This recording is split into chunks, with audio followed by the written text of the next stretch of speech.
সংসদে smoke can নিয়ে তাণ্ডব, কর্তব্যে গাফিলতির অভিযোগে সাসপেন্ড করা হলো সংসদের নিরাপত্তার দায়িত্বে থাকা 7 জন নিরাপত্তা আধিকারিককে।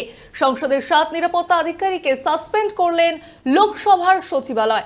স্বরাষ্ট্র মন্ত্রকের নির্দেশে তদন্ত কমিটি গঠন, নেতৃত্বে সিআরপিএফ এর ডিজি অনিশ দয়াল সিংহ। ধৃত 5 জনের বিরুদ্ধে ইউএপিএ ধারায় ইতিমধ্যে মামলা দিল্লি পুলিশের। সংসদে হামলার 22 বছর পূর্তির দিনে লোকসভায় স্মোক ক্যান নিয়ে তাণ্ডব, আর এই বিষয়ে 24 আওয়ার্স টিভির পর্দায় এক্সক্লুসিভ প্রতিক্রিয়া দিলেন রাজনৈতিক মহলের ব্যক্তিত্বরা। মাদারিহাটের বিধায়ক মনোজ তিগ্গা নিজের এই বিষয়ে ঠিক কি প্রতিক্রিয়া দিলেন শুনুন।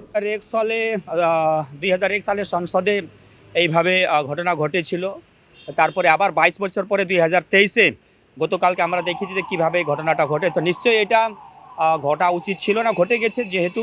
তো সুতরাং এটা সমালোচনা না করে সবাইকে মানে একবদ্ধ হয়ে, যেরকম যে যদি কালকে সংসদ ভবনে কোনো ধরনের যদি ঘটনা ঘটতো, কেউ যদি আহত হতো, নিহত, সেটা শাসক দলের হতে পারতো, বিরোধী দলের হতে পারতো, সেটা দেশের পক্ষে মোটেই ভালো হতো না, গণতন্ত্রের পক্ষে। এটা ঈশ্বরের কাছে আমরা বলবো, ভগবানের কাছে বলবো যে যাতে কেউ কারো কোনো ধরনের ঘটনা ঘটে নেই। তো স্বাভাবিক কারণে আগামী দিন বিধানসভায় এই ধরনের ঘটনা ঘটবে না সেটা কেউ বলতে পারে না। তাই যদি আমরা নিরাপত্তা যেটা আছে সেটাকে যদি আরও শক্তপোক্ত করি তাহলে সবার ক্ষেত্রে ভালো হবে। নিশ্চয়ই আমাদের এখানে কিছু ঘাটতি রয়েছে, ল্যাপস রয়েছে কিছু সিকিউরিটি নিয়ে, সেটাকে অবশ্যই যেহেতু বিধানসভায় স্পিকার সাহেবই সব কিছু দেখাশোনা করেন, তো স্বাভাবিক কারণেই মিটিং করে যাতে আগামী দিন সিকিউরিটিকে আরও টাইট করা যায়, সবাই যাতে মেনে চলে এবং যাতে কোনো ধরনের অপ্রিয় ঘটনা না ঘটে সেদিকে আগাম সচেত হয়ে কাজটা করা আমার মনে হয় সেটা ভালো। দেখুন কি সিদ্ধান্ত নেওয়া হয়েছে, কিভাবে কি মিটিং সেটা জানার, নিশ্চয়ই যেটা বিধানসভার আর জন্য যদি ভালো সিদ্ধান্ত থাকে নিশ্চয়ই ভালো সিদ্ধান্ত থাকবে। যদি নিরাপত্তা নিয়ে সিদ্ধান্ত থাকে তাহলে নিশ্চয়ই ভালো হবে সেটা। দেখুন লোকসভার সিকিউরিটি খামতি বলবো না, যে কোনো ঘটনাই ঘটা উচিত নয়, ঠিক আছে। যে ঘটনাটা ঘটেছে সেটা ঘটাটা ঠিক না। কেন 2001 সালে, কেননা আমরা প্রায় দেখে থাকি যে ওই দিনগুলোতে সবাই যারা সন্ত্রাসবাদী সেই দিনগুলোকে বেছে নেয়, যে ঘটনাগুলো ঘটেছিল এই ডেটটাই আমরা বেছে নেই। তো যে ঘটনাটা ঘটেছে সেটা ঘটা উচিত ছিল না। যদি কোনো ধরনের অপ্রিয় ঘটনা সংসদের ভিতরে ঘটতো তাহলে নিশ্চয়ই সেটা শাসক দলের হতে পারতো, বিরোধী দলের হতে পারতো, সেটা আমাদের দেশের পক্ষে ভালো হতো না, গণতন্ত্রের পক্ষে ভালো হতো না। সেটা সবাই মিলে আগামী দিন এটাকে কিভাবে কমব্যাট করা যায়, এটাকে কিভাবে আরও ঘটতে না পারে, সবাইকে মিলেমিশে, শাসক হোক বিরোধী হোক, ঘটনা ঘটলে তো যারা সন্ত্রাসবাদী সেটা তো কে শাসক কে বিরোধী দেখবে না, কি ধর্ম কি জাত সেটা তো দেখবে না, সেটা বড় ধরনের ঘটনা ঘটতে পারতো। সেই জন্য সবাই শাসক বিরোধী মিলে যাতে আগামী দিন এই ধরনের ঘটনা না ঘটে সেদিকে সবাইকে নজর দেওয়া উচিত আমার মনে হয়।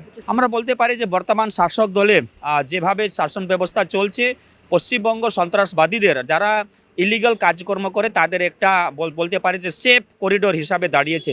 তাই সরকারকে সময় থাকতে সচেত হওয়া উচিত। বিভিন্ন ধরনের ঘটনা ঘটেছে, দেখবেন যে অনেক জায়গায় বোমা বিস্ফোট হয়েছে। তো সেই জন্য সরকারকে সচেত হওয়া উচিত এবং যদি কলকাতা থেকে যদি যোগ থাকে তাহলে সরকারকে আরও যে আইবি আছে, তারপরে সরকারের যে বাহিনী আছে সেগুলোকে আরও ঠিকঠাক করা উচিত এবং যাতে এই ধরনের কলকাতা কেন্দ্রবন্দি হয়ে থাকে তাহলে কিন্তু আগামী দিন কলকাতাতে বড় ধরনের ঘটনা ঘটতে পারে। তাই সরকারকে সময় থাকতে সচেত হওয়া উচিত এই ধরনের ঘটনা যারা ঘটাচ্ছে এবং এখানকার যে আইবি ডিআইবি আছে তাদেরকেও আরও সতর্কভাবে কাজ করা উচিত যাতে এটাকে সেফ করিডোর হিসাবে ব্যবহার করে দেশের অন্য জায়গাতে যাতে কোনো অপ্রিয় ঘটনা না ঘটাতে পারে। সেই ঘটনাটা আমাদের পশ্চিমবঙ্গে ঘটতে পারে। যারা এই ধরনের কাজ করে সন্ত্রাসবাদী ক্রিয়াকলাপ করে তাদের তো কোনো জাত ধর্ম হয় না, সেটা এখানে ঘটতে পারে। সেই জন্য সরকারকে সচেত হয়ে ল অ্যান্ড অর্ডারকে ঠিক করা উচিত এবং আইবি ডিআইবি যারা আছে তাদেরকে মিটিং করে আরও ঠিকভাবে কাজ করার একটা নির্দেশিকা জারি করা উচিত আমার মনে হয়।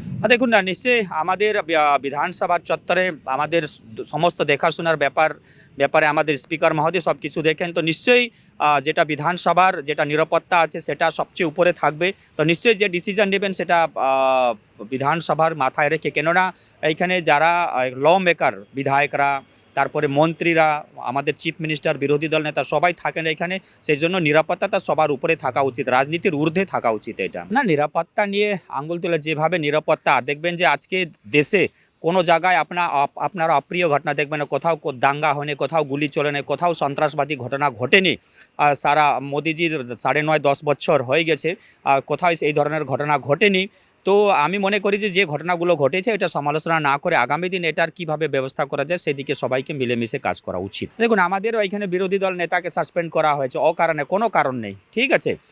এখানে তো কোনো কারণে নেই, যেখানে ডেরেক ওব্রায়েনদের এইবার যিনি চেয়ারম্যান রয়েছে আমাদের রাজ্যসভার, উনি তো রাজ্যসভার সাংসদ, চেয়ারম্যান, এবার ভেতরে কি আচরণ হয়েছে কি না হয়েছে সেটা তো আমরা দেখতে যাইনি। নিশ্চয়ই কোনো বিশেষ কারণ রয়েছে, সেই জন্য হয়তো যেটা আইনত যেটা সেটাই হয়তো চেয়ারম্যান সাহেব করেছেন সেখানে।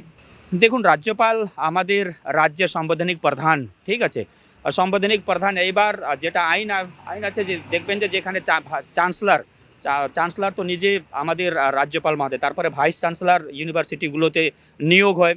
তো সেখানে যদি কোনো অনুষ্ঠান, আমরা তো দেখি রাজ্য সরকার আমাদের রাজ্যপাল মহোদয়কে সমালোচনা করেন। আমরা দেখি যারা শাসক দলের সাংসদ বিধায়করা রয়েছে তাদের সাথে বর্তমান শাসক দল কীভাবে আচরণ করেন, সেটা সবাই